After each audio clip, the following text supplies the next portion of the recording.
guys, Mark, aka the Nerdy Punk, back with you again today for a new video. It has been a long time since I filmed a video. It's probably been weeks.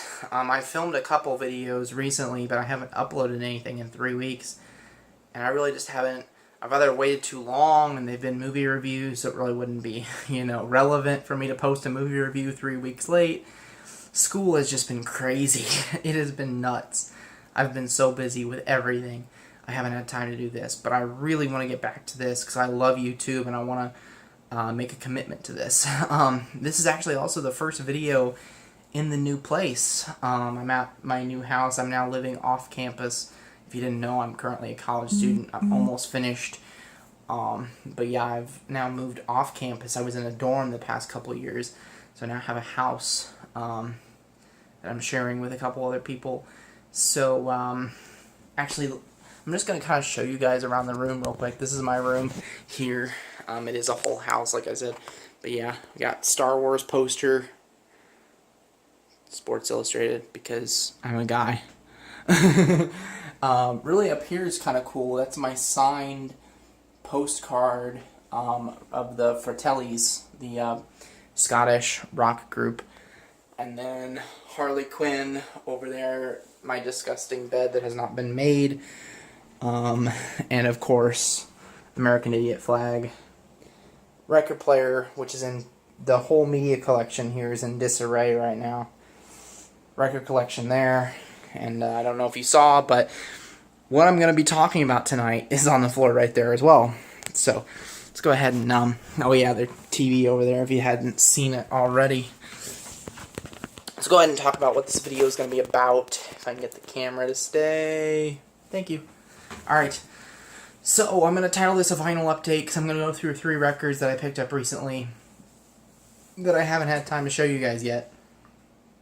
Now, I wanted to show you guys some CDs that I picked up recently, but I can't seem to find them. So, I may have left them at home. I may have left them in the car. I really don't know. I only have a small amount of my CDs with me because I don't have space and I don't have a way to listen to CDs with me right now. I don't have a physical CD player in the house, so the only way I listen to CDs is out in the car. So that may be why a couple of CDs that I wanted to show you guys may be out there. But we're going to go through 3 vinyl records that I have picked up over the last couple months because I haven't bought anything related to media in like a month.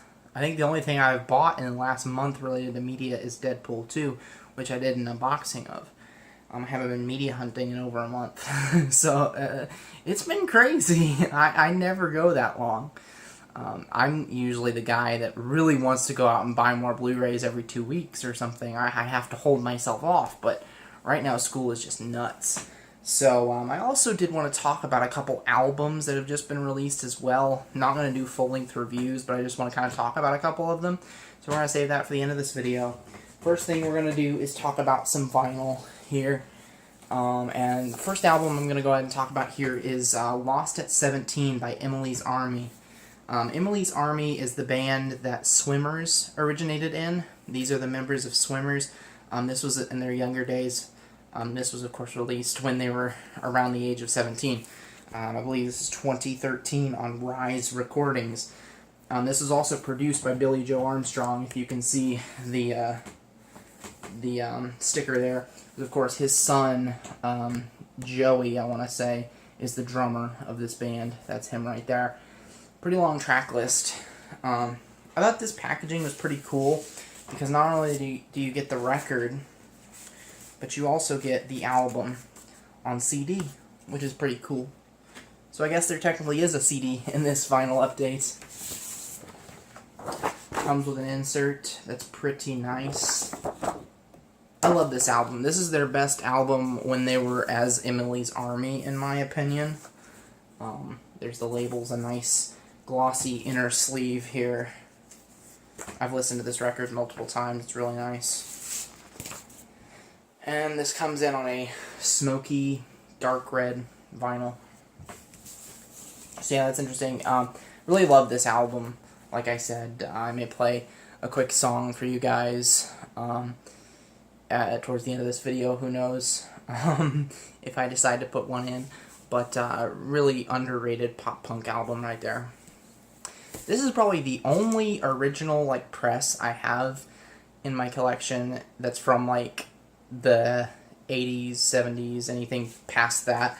Most of my records are new, but I picked up this on eBay. This is Joan Jett album.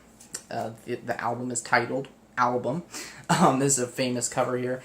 I don't know how well you can see it, but it does say this is a promo copy. Not sure the exact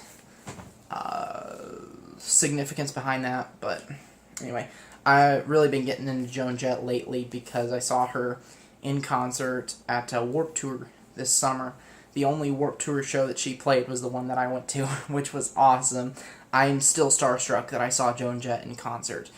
And ever since then, I have been digging deep into her catalog. Songs that I had never known that she had covered. She does a great job of covering songs. This album, probably the most famous song on this album is Fake Friends. Her cover of Everyday People is on this song. That's great. A great song there. I've always loved this cover, too. I think Joan Jett just looks so gorgeous on this cover. I don't know what it is. I mean, she's pretty in general, but even today, at nearly 60, she's still a very good-looking woman. So yeah, there's the back, a nice little collage of pictures. There's a lot of pictures in this album. You can definitely tell this is an original press because it's kind of frayed. Somebody actually wrote Joan Jett. I don't know how well you can see it, but they carved with pencil, like into the cover, her name.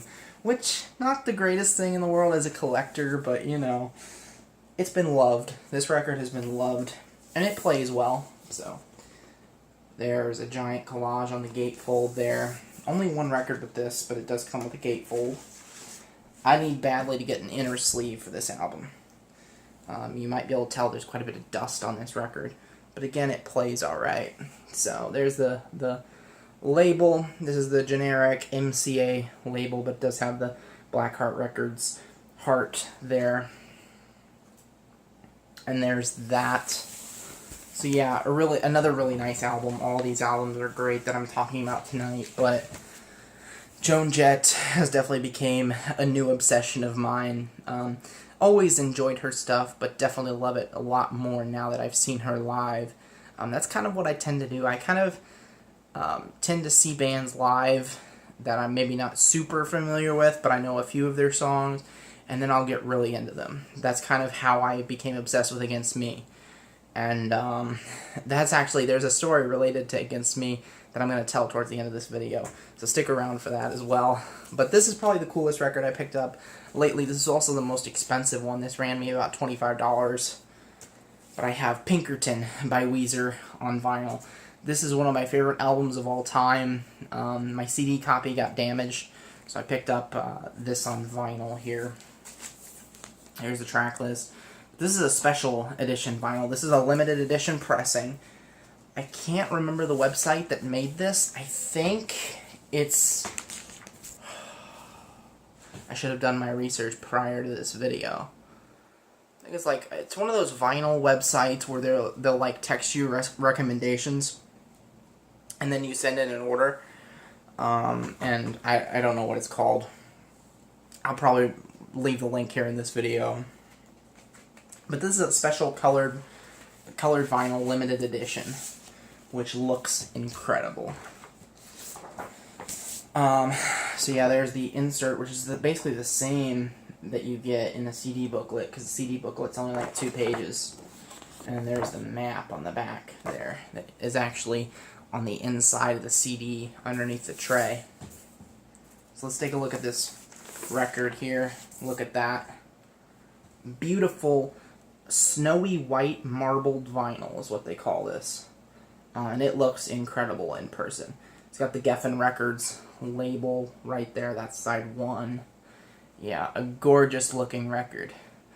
So yeah, Weezer's Pinkerton. Again, one of my favorite albums of all time. Very moody, very emo-y, but I love it so much. And that's why I love it, because it's emo-y, because it's emotional for me. A lot of songs that I relate to on a personal level. So yeah, that's it for that portion of the video. Next up, I kind of want to talk about some things that have been going on in life and everything with me, mostly related to music. Music news, kind of, in general. Laura Jane Grace, the lead singer of Against Me, is coming out with a new record by a sort of a new band, not really a new band, called Laura Jane Grace and the Devouring Mothers. It was originally intended on being a solo album for her, and then she ended up adding Adam Willard, who is now the drummer of Against Me, one of the best punk drummers in the world right now, in my opinion. And then also one of the sound engineers for Against Me is a member of the band as well. I think he might be playing guitar or something. I'm really not sure his specific role. But they're releasing a new album, and they released a new song called Apocalypse Now and Later, I believe is the title of that song. But I think I'm actually going to play a clip at the end of this video of that song, if it's available for me to use. I'm not sure. But we'll see. But I love the song, love the band that she's coming out with. She actually tweeted at me the other day, which was incredible. That was another starstruck moment there. I'm going to go ahead and post a screenshot of that right up there because I'm super proud of that. Again, I'm very supportive of her work. Everything she's done, I've loved. So I'm really excited. I'm also going to be going to see them when they're doing their November tour. They're going to go through the Midwest, and I'm going to be seeing them live. They're also doing like a 3-night residency in Chicago, which is really cool. I'm not going to be able to go to all three. But yeah, anyway, I'm really excited to see them as well. I have seen Against Me. I keep wanting to say I haven't seen Against Me, but I have. It's just I saw them when they toured with Green Day, so it was in an arena setting. Really excited to see them in Laura, especially in a small venue. I'd love to see her again when she comes through with Against Me in a small venue. So yeah, that's kind of the news, music related for me. Really excited about that. That was a lot of fun. And yeah, a couple albums that have come out recently. Alkaline Trio dropped their new album recently. I do not have a physical copy of it. Money's been kind of tight right now. Still waiting for some checks to come through, so that way I can stop being broke. That's another reason why I haven't been media hunting lately. But yeah, their new album dropped, and it is so good. I love every second of that album. A true throwback pop punk album from Alkaline Trio. Especially the title song, Is This Thing Cursed? Absolutely love that song so much. I've heard nothing but universal praise for that song in particular. The album is just so good. Like, I couldn't stop listening to it for a while. Also, who else was I going to talk about? Passenger released a new album recently. I haven't heard a whole lot of it. I'd like to listen to more of it, but I could see it making its way to one of my top albums of the year. Eminem surprise dropped an album, Kamikaze. That's kind of been the talk of public life recently. I'm a small hip-hop fan. I like a few specific artists in the hip-hop rap genre. Eminem is my favorite rapper. I think he's the best rapper of all time. I also like old school hip hop, so like Biggie, Tupac, P. Diddy, stuff like that. And then Outkast along with that. And then I also like a few like modern rappers, but I absolutely despise mumble rap. I think it's one of the worst things humanity has ever done is mumble rap. It is so pointless. But anyway, I could make a whole video on that. But yeah, Eminem is one of the hip-hop artists that I follow, that I like quite a bit. I'm always going to be a rock guy at heart. That's always going to be my musical identity. But I still like a little bit of hip-hop. So Eminem's new album has been listened to quite a bit recently by me. And besides that, Paul McCartney released a new album the last weekend, I think it was, Egypt Station. I've haven't had a chance to listen to it all the way through once, but I think I've heard like 99% of the songs, and I've really enjoyed what I've heard from that as well. So yeah, a lot of good albums coming out lately. I may play a few songs towards the end of this video, again, if copyright allows. So that's about it for me. Yeah, life has been hectic in recap, and I do look forward to getting more videos out soon. I've got to go up to do some shopping sometime soon anyway, because I've got some stuff that I need to return. So Friday is a maybe. I'm not exactly sure. I've got to go home one of these weekends, and then another weekend I have to go up, so I'll probably do some record shopping, some Blu-ray shopping, go see a movie. Yeah, going to see a movie has even been hard to find time for, because last week I worked, or I had class every single day, and that is including the weekends. So, pretty much every day of the week is booked except for Thursday night, and I mean late Thursday night, like 7 o'clock, and then Fridays. Fridays are good for me to do stuff, but besides that, I've been so busy, it's not even funny. I haven't even had time to watch the Bears games, which the Bears are actually pretty good this year, which is surprising. Anyway, I'm going to stop talking because I could clearly ramble on forever. So I will bid you guys adieu with a few musical clips, hopefully. Fingers crossed. Have an amazing night. Have an amazing week. Whenever I see you guys again, I'm sure it will be amazing. Bye.